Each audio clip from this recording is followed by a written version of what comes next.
Renkamp, is it Renkamp, from Africa Climate and Development Initiative, Oxfam South Africa, Ms. Chauke, and Ms. That was too quick. I'm trying to follow you there, Chilis. Ms. Gwalandi from Oxfam, all right? And then we'll take the questions for clarity and discussions. We'll go to Just Share, represented by Ms. Hugo, and then we'll go to Mr. Lukuko, South Africa Climate Action Network, and have discussions. Then we'll have Ms. J. Rukanda from Natural Justice. And then we'll close and join the Parliament. That should be around 1 o'clock. Okay, we are in a quest to develop a piece of legislation called a climate change bill, the first of its kind in South Africa.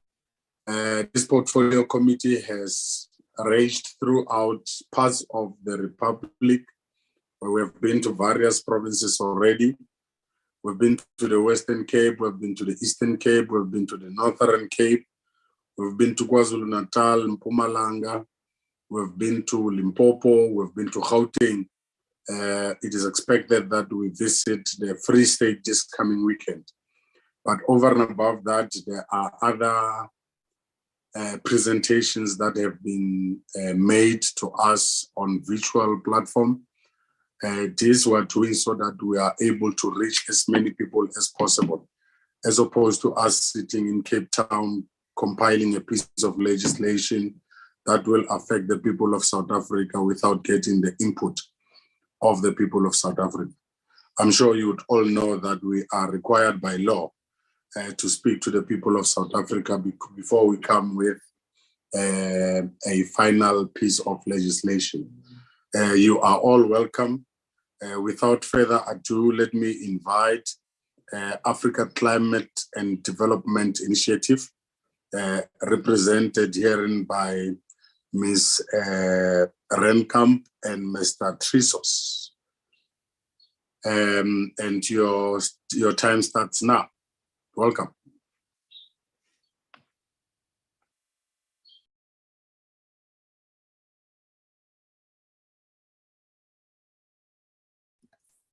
Good morning. Can you see my slides? Hello, good morning. Can you hear me? Yes, we can hear you. We can see you. We can see you and also see your slides. Good morning. Okay, wonderful. Good morning. So my name is Britta Renkamp. I'm a researcher at the African Climate and Development Initiative. And we are based at UCT. And we are a research institute. We are also a network, which is why we ask all our colleagues for their views on the climate change bill and put together a document which has been emailed to you all, but it's also on our website. And we actually went through the whole bill and put a lot of textual comments and all sorts of stuff in there. So if you're interested, you can have a look. And we really hope that this is useful to you.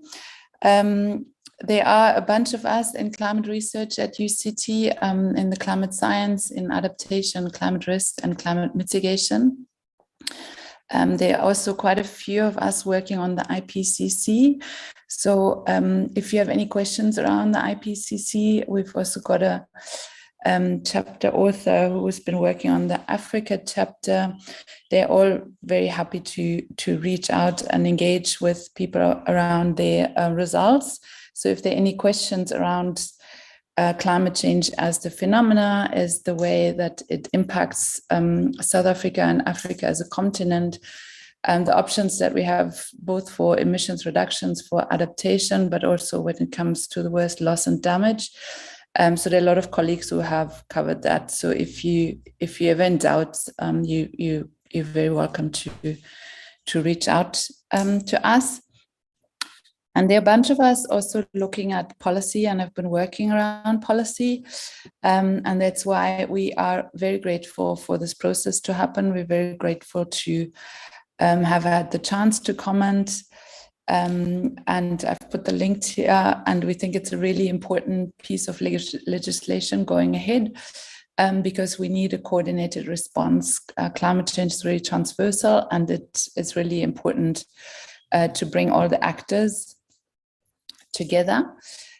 So I'm showing here a little graph that I did for an analysis of the different actors and their views on climate policy. This is based on the climate white paper, which is part of the process of leading up to this important bill. And I think it's very critical that you do these engagements and that you can get a view of the different actors. And if you need any academic accompaniment on those sort of analysis of what actors say, how the debates structures, how the coalitions shape up, who's in favor, who's in opposition to certain policies. That's also work that we're doing. So what we've seen from other countries as well, it's very critical to have legislation around climate change, but it's also very critical to think about who does it benefit and who may it discriminate. And I think it's very important to think around the other legislation that is already in place and make sure that it aligns and doesn't hinder. And that's one of our major points around this piece, because it builds on the constitutional rights of future generations to use the planet in ways that we're using it and to have resources available to make a decent living on this planet. So it needs to be in alignment with that.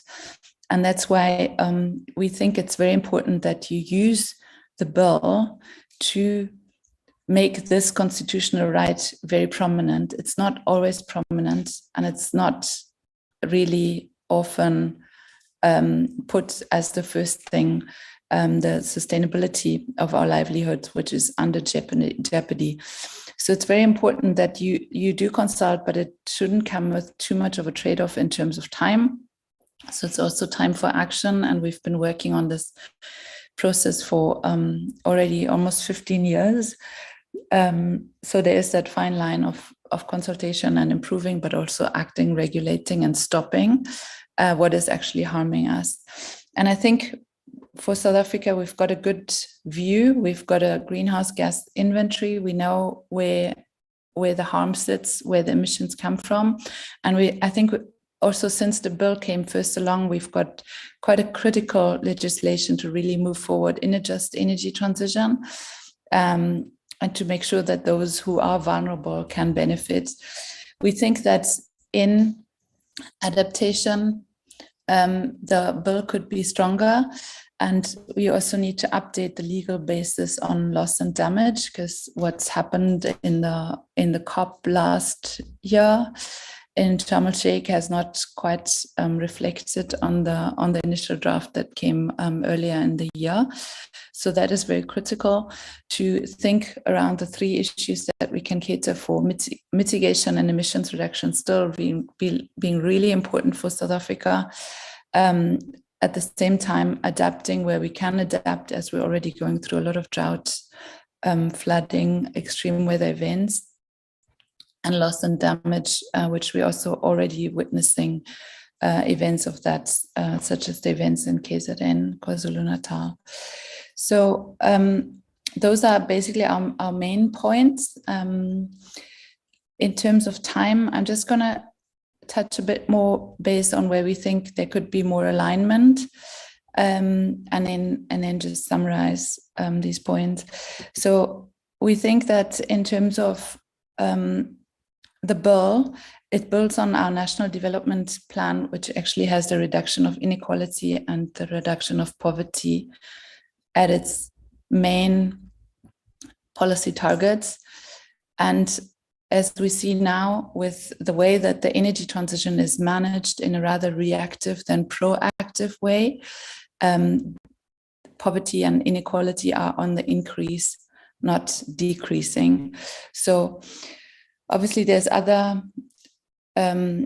issues around it in the energy sector and then the energy legislation, but we also see that there is momentum with the changing in procurement rules and so forth, where this process could try to amplify on the objectives of the National Development Plan, and also capitalize on the NDC processes, which have already been making a lot of progress since they first started with the first round of NDC, and now doing the second round with the update, also in a very transparent way, and to ensure that we reach the highest level of ambition and that we're more ambitious than we were 5 years ago. So that is really important, because if that doesn't happen, we'd be even more on the way of trying to adapt and record loss and damages. So the NDC and the equity that comes with determining our fair share needs to be very prominent in this, and needs to be very strongly aligned in this bill. And we've made some suggestions in the actual text on how to change that. Another process that we think is very important, that is not fully reflected because of the timing, is the JETP, the Just Energy Transition Partnership, where there can be real opportunity to increase accountability and speed up actions through access to international finance for just transition in the energy sector. A lot of the groundwork has been laid, the plans are there, the international partners are ready. So there's an open door, and that needs to be walked through in an accountable and transparent manner, that we can actually get to more security and supply in the electricity sector, and hamper the negative impacts on poverty and inequality and job losses that we experience at the moment through the intermittency and the supply through load shedding. So a lot of this could be boosted, and the bill can possibly play a role that supports this process.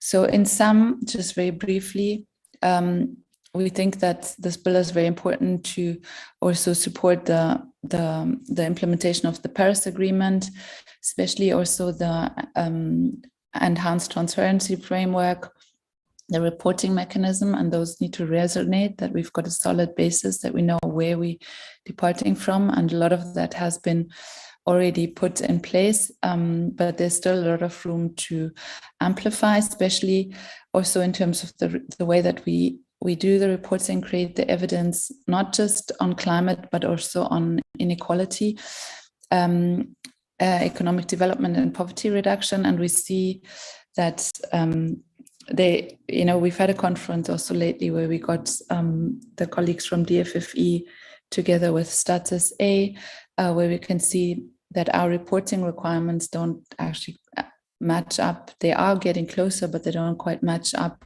yet to catering both for climate and inequality, and the way that they are interrelated. So that's one of the parts.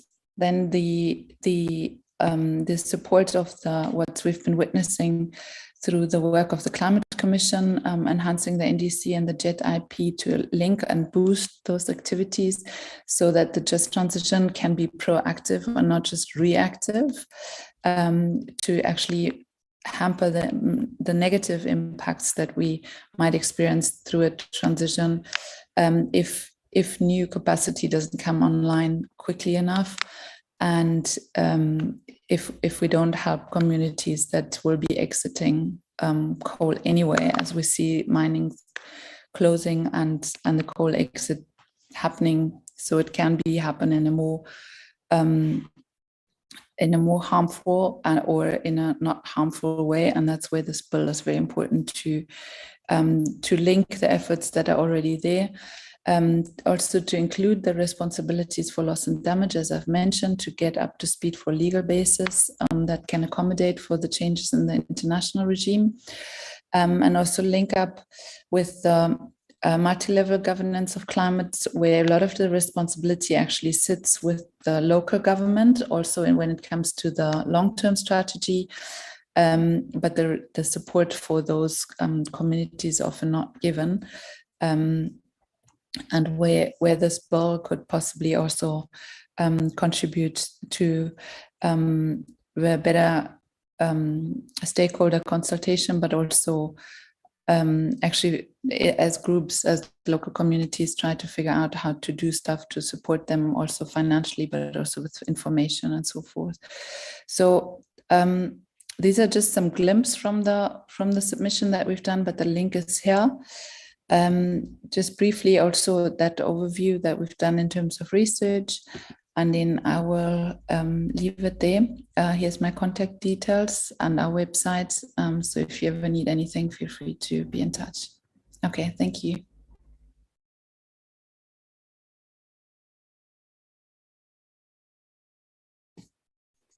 Thank you. Thank you very much, Dr. Renkam.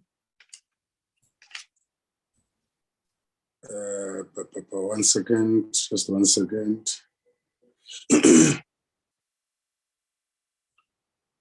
Okay, are there additions from Mr. Trisos, maybe, or probably some subtractions? Yeah, I'm not sure if he's here. So he's our climate expert more on the adaptation side, and he's also the author of the Africa chapter in the IPCC. So the adaptation team was actually, they had quite a few comments about basically the lack of legislation around adaptation in that bill, but it's also in the written submissions. Yeah. Okay, honorable members, it is now your opportunity. I see the hand of Honorable Bryant, followed by Honorable Winkler. Honorable Bryant. Thank you very much, Chair. Britta, thank you very much for the presentation. I think some very interesting points raised. This isn't meant to discount the presentations or representations that we've had from other representatives from the NGO sector and other areas. I mean, they've all made very important submissions. But I think in the case of your presentation, it's particularly pertinent because we are told over and over again that on the issue of climate change, we need to listen to the science. And hearing directly from a group of academics from the #1 university in Africa on issues relating to South Africa and climate, I think really is such a vital presentation. I think the information that you've presented, not only in this, but more importantly, I think in your more consolidated document that you've submitted, I sincerely hope that our officials are taking note of all of those submissions and ensuring that they factor those key points that you've raised in. I've got one question, which is probably a bit of a difficult one to answer, but I'm going to ask it anyway. If you find that your submissions or the important points that you've raised are not taken into consideration, and the bill as it stands now is what is proposed to go through, do you feel that a climate change bill in this format is important enough to go through as it stands, or do you think that there is still room for us to delay this process further? I know it's a difficult question to answer, but I think it's an important one to ask. Thanks. Cool, thanks. Thank you, Honorable Winkler. Honorable Winkler. Thank you, Chair, and thank you to Britta. I thought that that was a succinct presentation, and I definitely would like to go into the more sort of comprehensive details of the points that you've raised. But my colleague, the Honorable Bryant, has, I think, alluded to some important concerns regarding the bill, especially the fact that it does require significant strengthening in its present incarnation. So my question is just in terms of the reporting mechanisms, what would you like to see in terms of that transparency to assure that there is going to be oversight and effective accountability, especially when it comes to the spending of the climate finance that's coming from the Green Climate Fund, and in terms of the NDCs, how can we ensure that this is a more open and transparent process? And then you also had spoken about the Paris Agreement and the NDCs and they need to be included not only in definitions, but in the operational section. If you could just maybe just flesh that out for me, what you mean by in the operational section, what you'd like to see in terms of the bill. Thank you so much. Mm-hmm. Thank you, Honorable Winkler. Honorable Weber. Thank you very much. Britta, thank you for this presentation. It is warming to see a presentation like this. My question will be a question, a comment in one, and it might be unfair to ask this for you. We keep on referring to the NDP, which is 2050, which is 27 years from now. But in the same breath, we speak about the almost immediate trying to get our carbon emissions lowered. And then we sit with our fuel power stations that most of them actually expiry date is 2030. Some of them have reached it already. And we sit in a country at this stage where the emissions is the minimum problem at this stage, because the immediate need is energy, and in the process emissions just goes on as usual. And then the extensions of all these power stations to in 2015 we signed the Paris Agreement. In 2020 everyone, Sasol and Eskom, emissions were extended for another 5 years. So in short, saying that, I hope you follow me. Mm-hmm. I visited most of the power stations, Sasol and Eskom, and the Eskom power stations basically directly said that refurbishment cannot happen because the power stations are too old. Mm-hmm. But it seems that that doesn't fall on anything. So we work with the JP where we talk about we're going to refurbish. It's impossible. These 12 fuel power stations, and I exclude Medupi and Kusile. So the bill is great and it's important. But if we currently, for the next 27 years, even the next 7 years, when most of these power stations should be closed down because they meet the expiry date, I think we're working around a real problem. I don't know if you understand what I'm trying to say. So what can we do in the climate change bill to maybe that 27 years, 27 years from now, if you live in Mpumalanga in areas like Imalahleni, where small children of 4-year-old already walk with asthma pumps, where will we be in 27 years? So, like I said, this is maybe a rhetoric thing. I don't know if you want to give a comment on that, but that is a real problem for me. And with the climate change bill, which is an excellent idea, again, we come back to the normal problem, enforcement. So thank you for your presentation and everything you do. Thanks. Okay, thank you very much, Ms. Rento. Just one question from me. I just wanted to find out if you have presented as UCT to the earlier versions of the department. If you have, what was their response? Am I also hearing you to be saying that the bill must be updated to reflect the evolving realities or existing realities? Otherwise, UCT as an institution supports the bill. Okay, yeah. I see 2 more hands. Honorable Paulsen, followed by Honorable Zamini.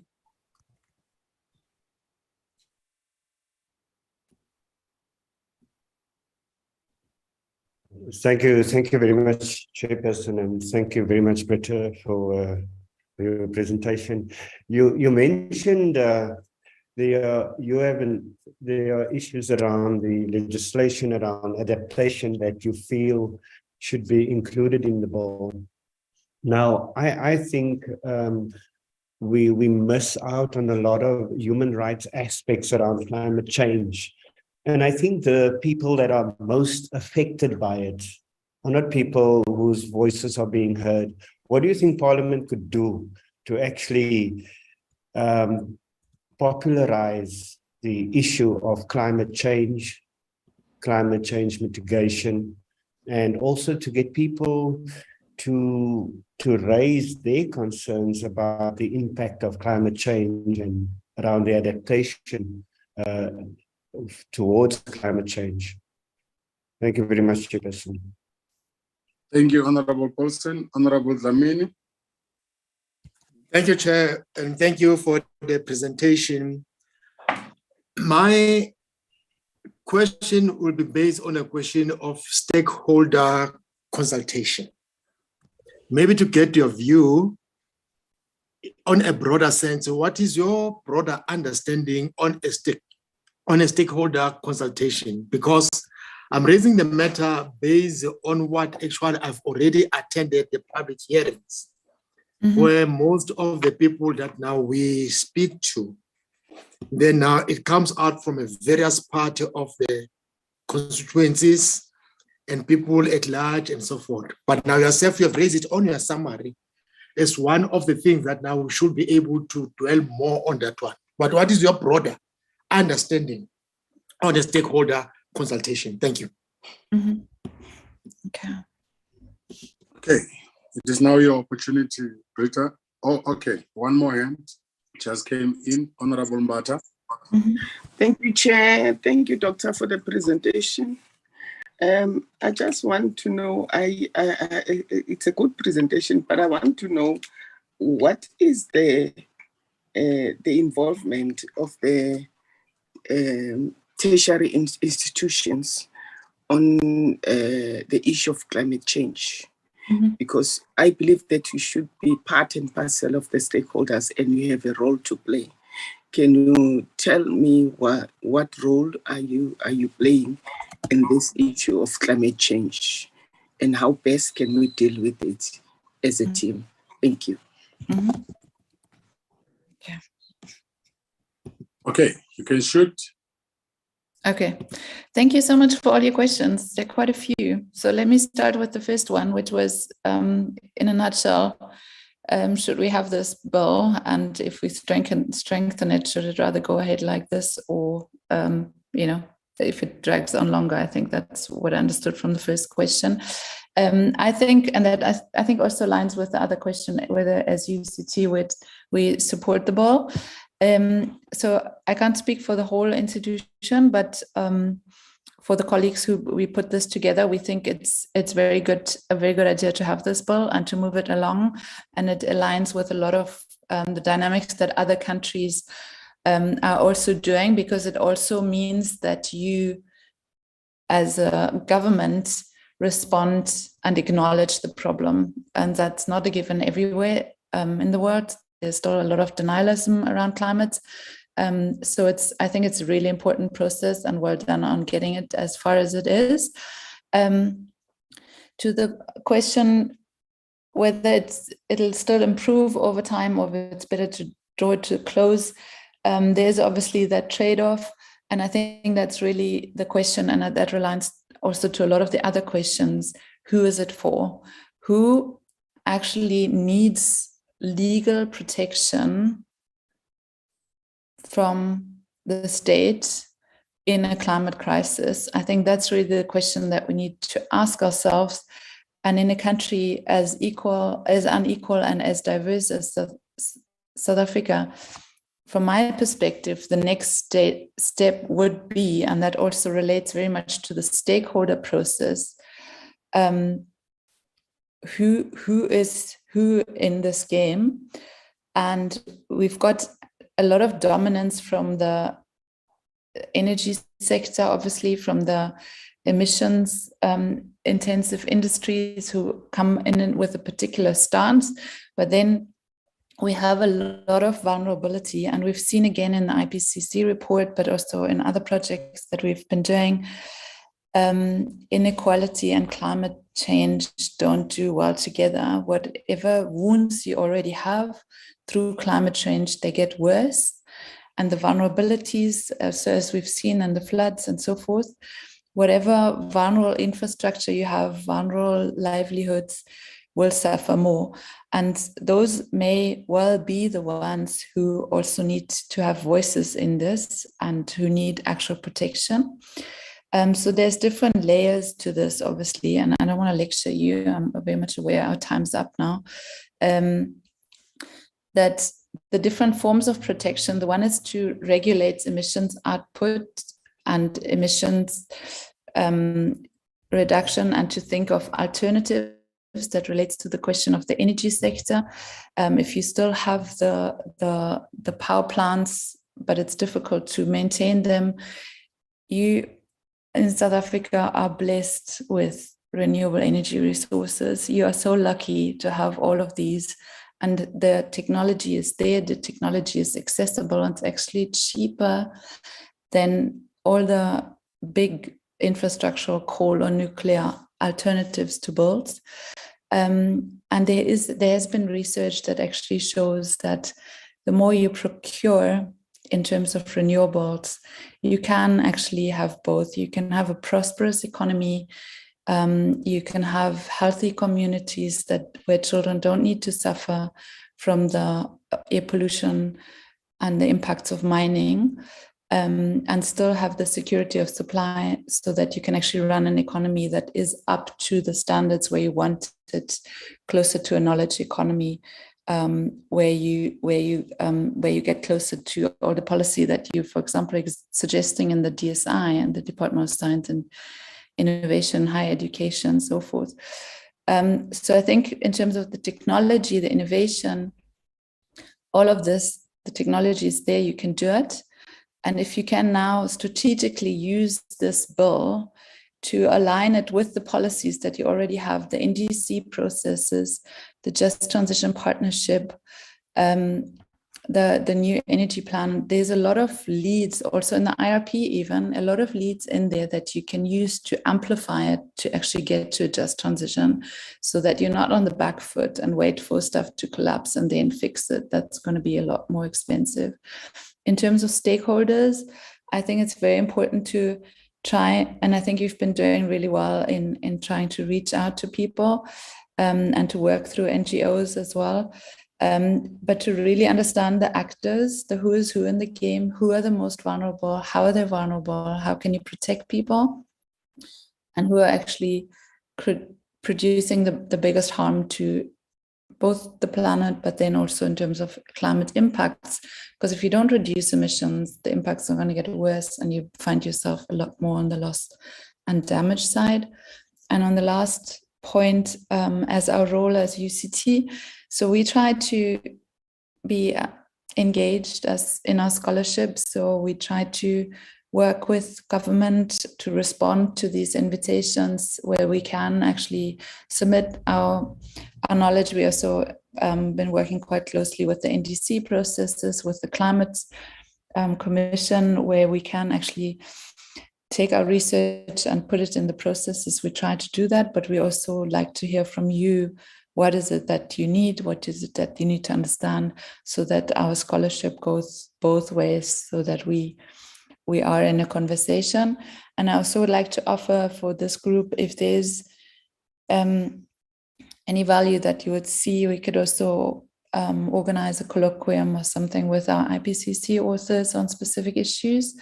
We've been trying to put the science out there, but we don't also want to be in a dialogue to understand what's needed for you.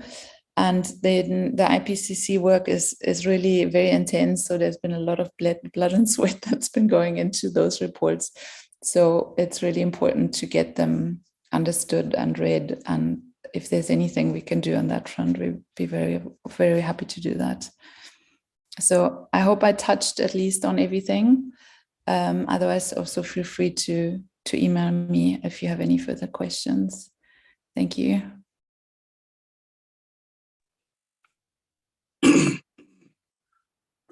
Honorable Paulsen, is that a follow-up?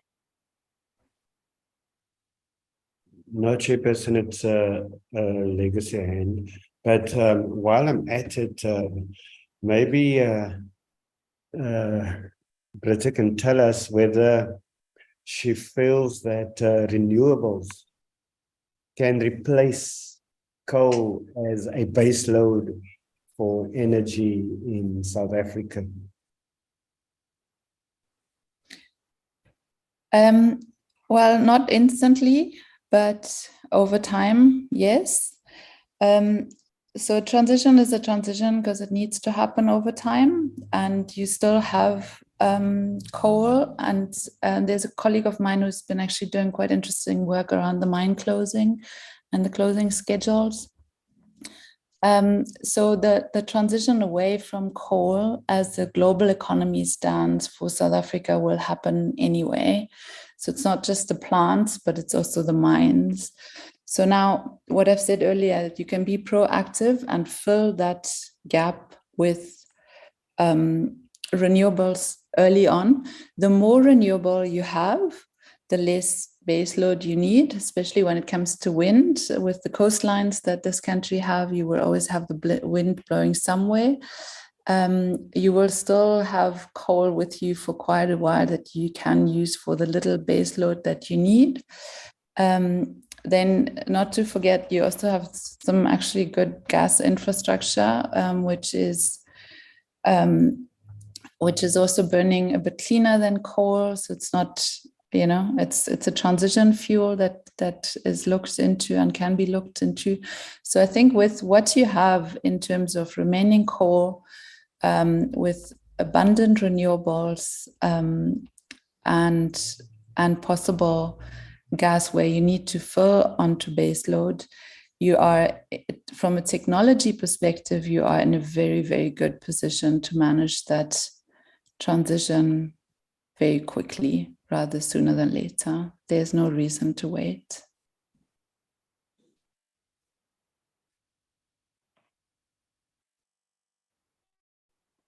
Okay, let's take this opportunity to thank UCT. Thank you very much, Britta, for appearing before this committee. We took keen interest in your responses, particularly on the colloquium. I think it might also be very helpful in terms of helping us to build this piece of legislation going forward. So we will most likely we are likely to welcome that colloquium proposition with both hands. We will consider it, and the Secretariat will liaise with you. Thank you very much once again for coming to us. Thank you for having me. Okay, colleagues, can we now move to Oxfam, South Africa? Mr. Chauke, you ready for us?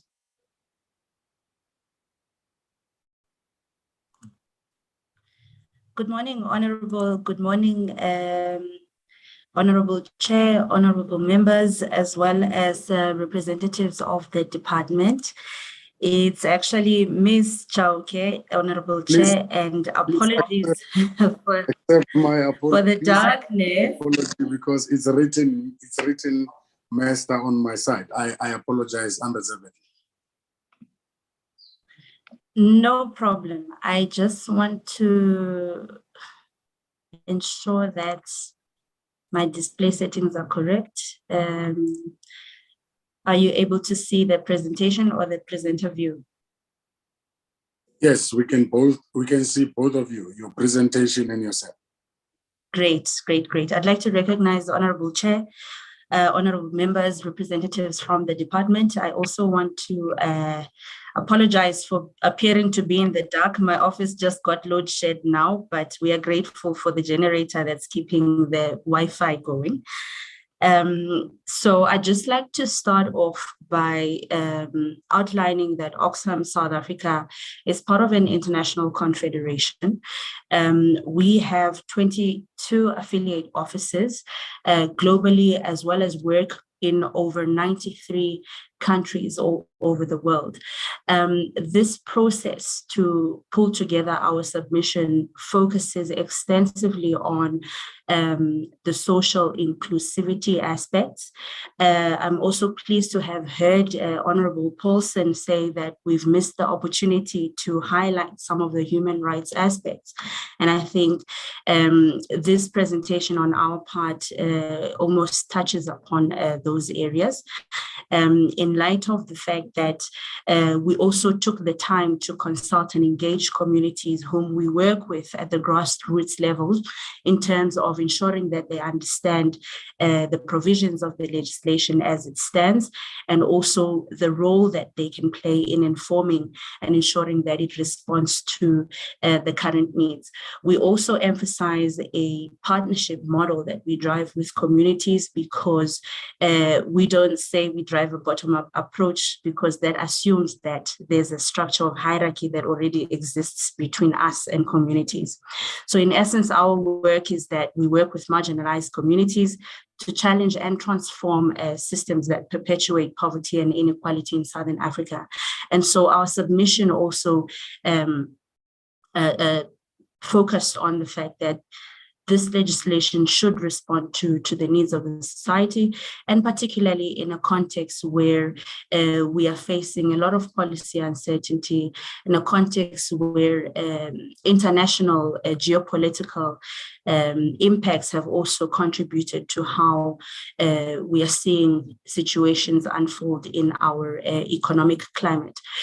So within this context, I'd like to highlight that our presentation focuses on 10 key areas and really emphasizes the social aspects, the human rights aspects of the provisions of the legislation.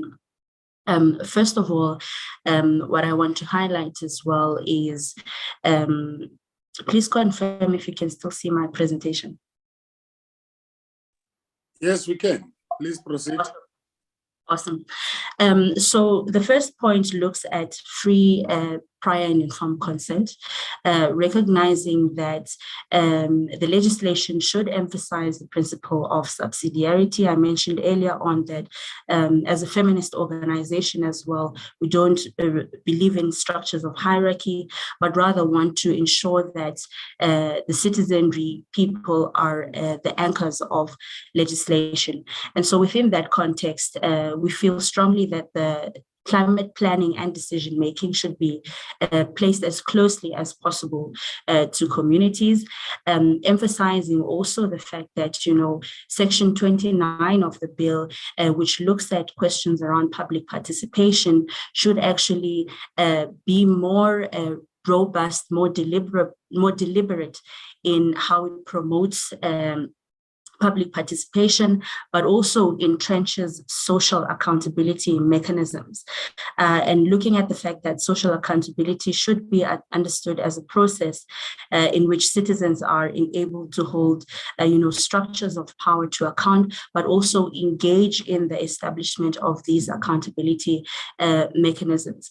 While the bill also mentions that it seeks to build a robust and sustainable economy and a healthy society, a bigger emphasis should be put on building an inclusive and resilient economy that reduces vulnerabilities for people. So there are some suggestions around framing that promotes inclusivity but anchors our people as well.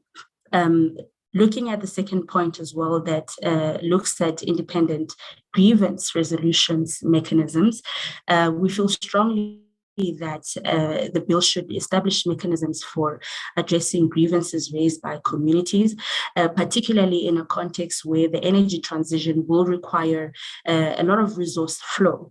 And so that would also create a greater need for us to manage environmental and social impacts. Coupled with that is that, as discussed by Britta earlier on, is that some renewable energy installations as well would also require a lot of land and communal rights settings wherein ownership is not firmly held by households, rather. So some of these mechanisms, I think the bill needs to be more deliberate about how it addresses questions around transparency in processes, fairness, and adequate compensation should those matters arise as we're thinking through implementing the various plans in accordance to where we are moving with the transition. The third key area looks at devolved climate finance mechanisms. In our view, we feel that as South Africa increases its efforts to mobilize funds in support of the just energy transition, as well as in its responses to the climate crisis and its subsequent impacts, the bill should emphasize the participation of civil society and communities in climate finance accountability processes. And that really means that it's important to ensure that communities are part and parcel of monitoring mechanisms of various pledges as we've seen with the JET partnership, but also entrenching those social accountability mechanisms that help communities monitor the delivery of earmarked climate finance. We also, as we work to support government processes, particularly the inclusion of communities in policy formulation, is that it should envisage that the South African government also plays a role in assisting communities in capacity building around climate finance planning and the implementation of green projects. The next key area focuses on gender equality and social inclusion, wherein, as provided by Section 10 of the bill, is that it seeks to establish these provincial forums on climate change, municipal forums on climate change, as well as the Presidential Climate Commission, of which we commend the work that the Commission has spearheaded to date. We also want to focus and emphasize that at this point, the bill needs to take into account the need for gender parity at all levels of decision making. It's very much silent on issues around gender mainstreaming across the entire legislation. And so our view is that a gender and community-based approach should be entrenched in the drafting of climate response plans and therefore brought about quite strongly. We also emphasize the need to incorporate gender responsive budgeting, understanding that it's a tool to monitor if policy commitments to poverty reduction and gender equality are reflected in an inadequate budget allocations. So for us as a feminist organization, as well as recognizing the fact that we really need to target the most vulnerable communities who are often at the periphery of state interventions, and approaching this from a gendered lens would allow us to even tackle questions of equity as we move to policy implementation. The next key area looks at service delivery, and this really looks at how we should ensure that the bill focuses on providing guidance about how allocations from the National Revenue Fund are processed. And this really touches on key questions of transparency as we see responses move towards ensuring resources are allocated on an equitable scale and on a needs assessment basis. We also feel that the bill should clarify better how cooperative governance principles, as stated in it, will allow an effective climate change response by defining those accountability systems.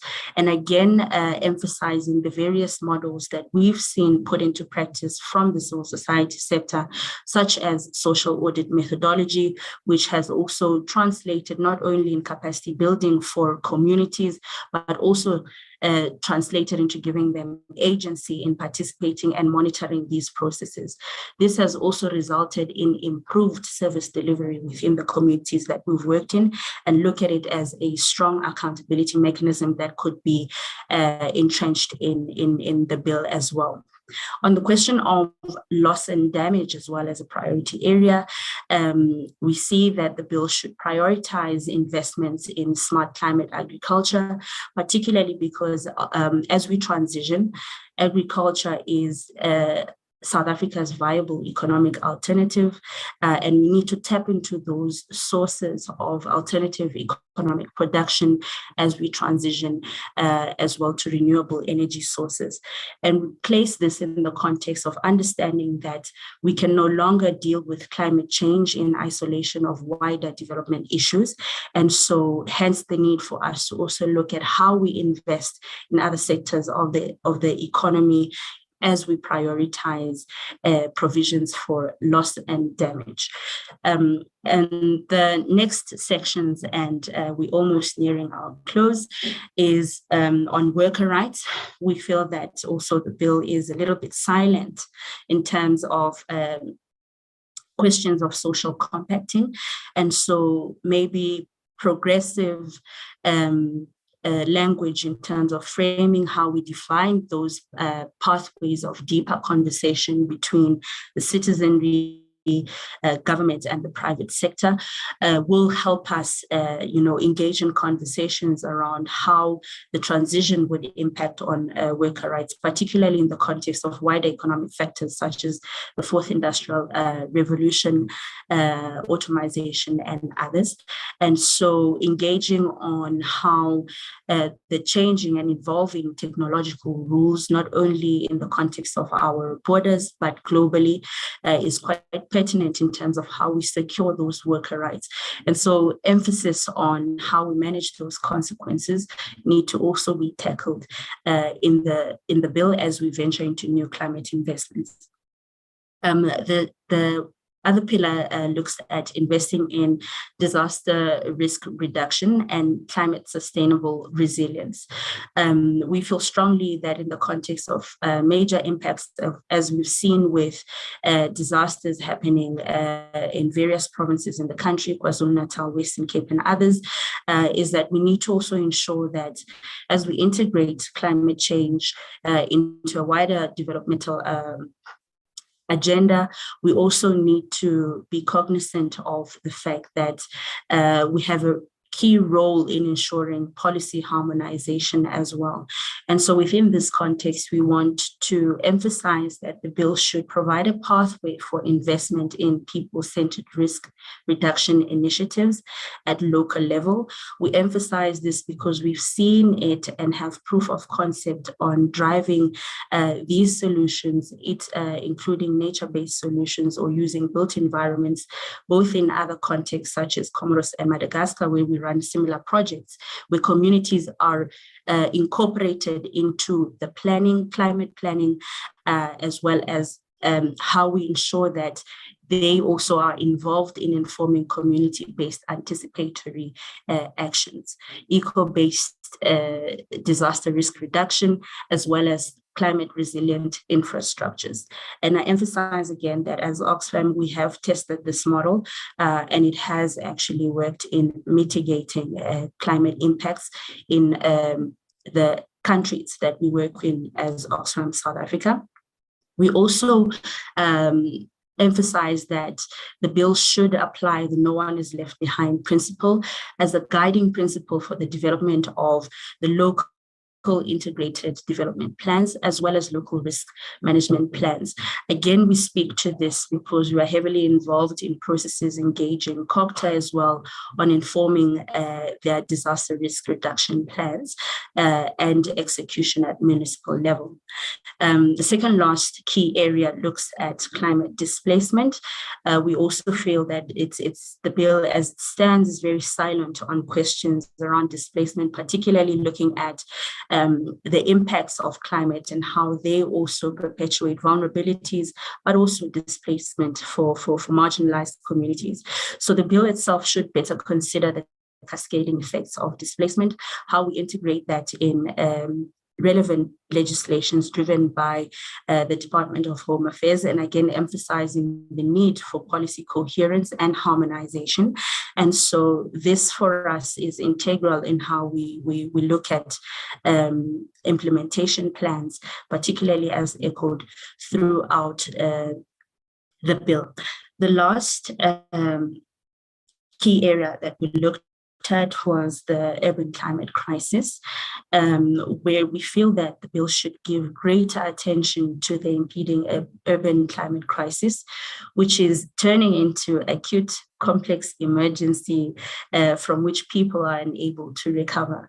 And so increasingly what we're interrogating is the role that local government can also play, and also the charges that they can get from the bill to enforce key infrastructural development projects that take into consideration communities and their role in using the built environment, for example, to develop mitigation strategies.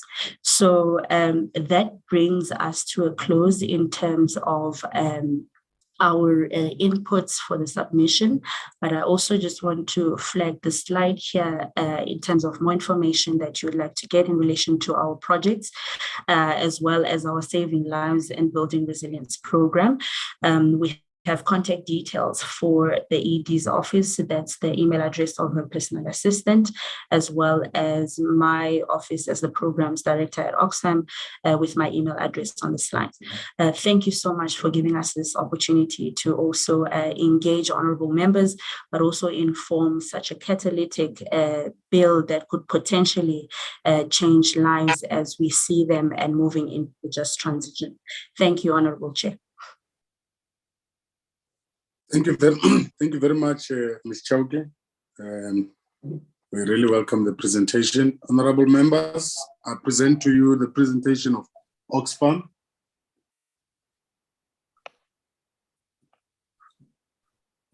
Honorable Winkler, you'll be the first. Okay, proceed, Honorable Winkler. Thank you, Chair, and thank you to the presenter from Oxfam. My concern with the bill has always been the fact that there doesn't seem to be substantial capacitation and resource placement for local municipalities. And I know that you've said you've had engagement with COCTA and different local municipalities on how they develop their disaster management plans and the local risk management plans. Now, my question is just, with the current governance crisis that we have across local municipalities that are struggling just to, service the basic mandate of a municipality, how do you envisage the climate bill interacting with the fact that municipalities, which are kind of at the coalface of climate shocks, are going to be able to play their role if the governance in itself is not empowered, I would say, or seen to? And then the other issue I wanted to bring up was, I did a while back see a research project, and I looked at the top 3 ways that, we can make an impact on climate change globally. And one of them was actually the empowerment of women. And I wonder how you envisage, women's rights and women empowerment in terms of the inclusion in the climate bill. If you could perhaps, I don't know, speak to that. Thank you so much. Thank you, Honorable Winkler. Honorable Mbata. Thank you, Ms. Chauke, for your presentation. But I just want to have some few questions. The first one is the one where you say on the issue of independent grievance resolution mechanism on the communities and the compensation and so income whatsoever. So, I mean, you are talking about the local level, and I don't understand which compensation. Is the compensation based on disaster that has been, because climate change, it's not man-made, but it comes in different ways. I don't understand which compensation. Is it because of disaster where people have been affected and they need to be compensated, and where they can raise their grievances, because that's at the local level. So you didn't put it clear, but to my understanding, I wanted to ask you also is to say, do you understand that in all levels of government, when there's any disaster. There's a disaster unit that deals with all types of disaster, because climate change cuts across all programs, all departments. It doesn't belong to one department. So some of the policies will interlink. And then there's the issue also of service delivery that you've mentioned. Also, again, it's a service delivery. It's done at a local level at the municipality, where they have their own IDP program that they usually undertake to plan for their budget for the coming year on all issues. So in short, some of the municipalities, are you aware that they have climate change units that are already there? So I didn't get you very well also there. And then the other thing is the workers' right. Workers' right, it will fall under OHS Act, Occupational Health and Safety Act. That's the only piece of legislation that covers the workers' right. The Occupational Health and Safety Act. It's being covered there. It doesn't need to be in this climate change bill. And there's also an issue of the urban climate crisis that you have mentioned. Also, again, it comes back to say there's disaster management that is there, that must take in case of any disaster. But what we need to know is that let's avoid to put us, the politicians usually put, or the communities usually place communities in the areas that are not supposed to be utilized for human settlement. Because if there's a new area, there's a new development, there must be a signature of a geologist and some other expertise that must sign, and the engineers to sign to say that land, that new development, is safe for 100 years. Then those people can be placed there. But you find that people are being placed nearer to the flooding areas, nearer to the rivers, nearer to the areas which are not demarcated for human settlement. I don't know, what do you say about that? I will stop there for now, Chairperson. Thank you. Thank you, Honorable Dlamini. Thanks, Chair. I just need maybe just few clarity on two issues. Thanks for the presentation. I think it is much helping to some of other issues. One is a loss and damage. Yes. I'm not sure that's the point that talks about food security. Because here we are speaking about the smart climate agriculture. Can you just expand for me? What do you mean about that one? Climate agriculture, smart climate agriculture. So that can be able now to talk to me about the question of the climate change. The second one is a question of workers' rights. Because here on workers' rights, the way you put it, you're putting about the right issues as a consequence of a new climate investment. Maybe you have heard about the question to say early this year, about February, workers died because they're working in a certain environment where it was too extremely hot. Then now, what do you say about that one? Then does it link with this climate investment, or it talks maybe about something else? I just need to clarify myself on that one, please. Thank you very much.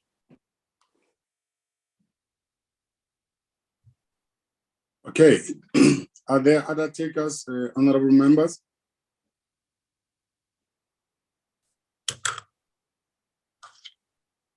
Okay, Ms. Chauke, just from my side, I would like to know, how would you like the bill to address the grievances of the communities in a sustainable manner? Are there perhaps examples from other countries where you guys work that you would like to recommend, because some of the social development issues really are not covered. They are beyond the scope of the bill. So how would you like the bill to holistically address the community grievances in a sustainable manner? Okay, it's your opportunity now, Ms. Chauke. Thank you, Honorable Chair, for the floor, and thank you to honorable members for the thought-provoking questions. I will attempt to respond to the various questions. From Honorable Winkler, the question around how we ensure substantial capacitation on the part of municipal offices who are already hamstrung by a lot of the challenges they face is one of the key examples that we've been doing. For example, from a capacity point of view, is we've seconded a technical expert, for example, who sits or is located within the COCTA office and provides some of this technical guidance and trainings for them. And that's Ms. Benedetta Holande, who's on the call with me. I'll give her an opportunity to also reflect a little bit later on some of key examples as requested by the chair. And so from our side, we also partner with institutions such as Old Mutual, for example, in terms of rolling out those capacity development initiatives, particularly focusing on climate governance at municipal level. One such project is one that we're starting in Namakwaland in partnership with Old Mutual and the local government there, but looking and focusing specifically on disaster risk reduction aspects. The second question looked at how we are envisaging women empowerment in terms of the bill as it stands, but implementation as well. How do we see women inclusion? I think one of the recommendations that we're making is, given that there are already plans put in place for consultation processes, we are still for signing also triggers or mandates other relevant departments in engaging these women fora to essentially participate in these processes. One such example I'd like to flight is there's absolutely bearing from communities in a consultation process, whereas interventions have not been taken to sensitize or popularize the piece of legislation before.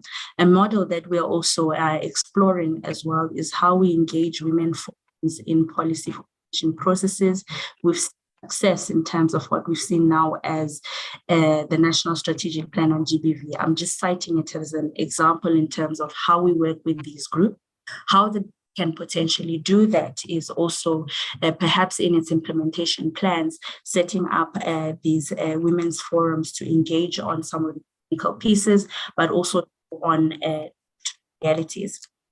Honorable Bata then moved to ask around what it is that we are or emphasizing when it relates to it's twofold. One, in the case where, as we move towards the just energy transition, we're recognizing as well the fact that a lot of the projects and resource mobilization as it stands will be looking to invest more into renewable energy installations. And that will require land settings, for example. And so what we're saying is that perhaps the bill could be more articulate in terms of what are the process or mandate it's giving to relevant departments to deal with situations that arise from those matters, particularly recognizing that through our work, we're seeing that in some of these communal land rights settings is households don't necessarily have ownership of the land. So security of tenure issues become a question. On the second fold, it's looking at, yes, compensation on the disaster level. Some of our global advocacy, particularly looking at jet partnership pledges, also really tackles the question loss and damage, what finance mechanism can we begin to envisage that translates into compensating communities impacted by climate